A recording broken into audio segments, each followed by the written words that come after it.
Ар бир окуянын башталышы болот эмеспи?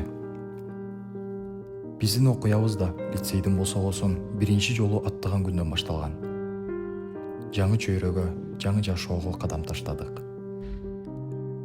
Колубузда бирден сумка, ал эми көкүрөгүбүз толуу үмүт, кыял, белгисиз келечекке болгон умтулуу бар эле. Айылдан шаарга жаңы келген мен үчүн бул жер башка дүйнөдөй сезилген. Алгачкы күндөр, алгачкы таанышуулар, алгачкы достошуу. Башында баары чочун көрүнчү. Үйдөн алыс чыгып көрбөгөн жаныбыз алгач эле апабыздын мээримин сагындык.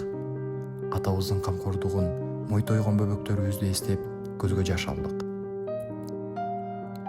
Ошол кезде ата-эненин кадырын билдик десек болот. Чоочун адамдар акырындык менен эң жакын адамдарга айланды. Жатаканадагы түнкү маектер, экзамен алдында уктабай даярданган күндөр, бирге күлгөн, бирге кыйналган көз ирмемдер. Ушунун баары акырындык менен бизди жөн гана классташ эмес, бир үй бүлө кылып бириктирди. Бул билим уясында биз бир гана сабак окуган жокпуз.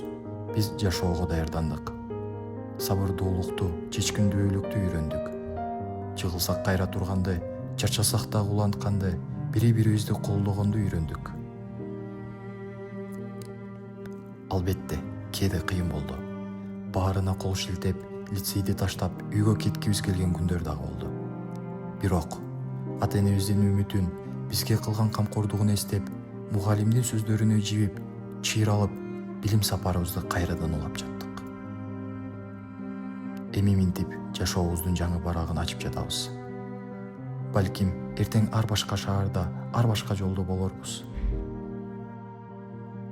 Бирок, кайда гана барбайлы, жүрөгүбүздүн түпкүрүндө качандыр бир кезде лицейдин коридорлорун чуулдатып чуркап жүргөн, көздөрүндө үмүттүн шамы жанган тестиер бала жашай бермекчи.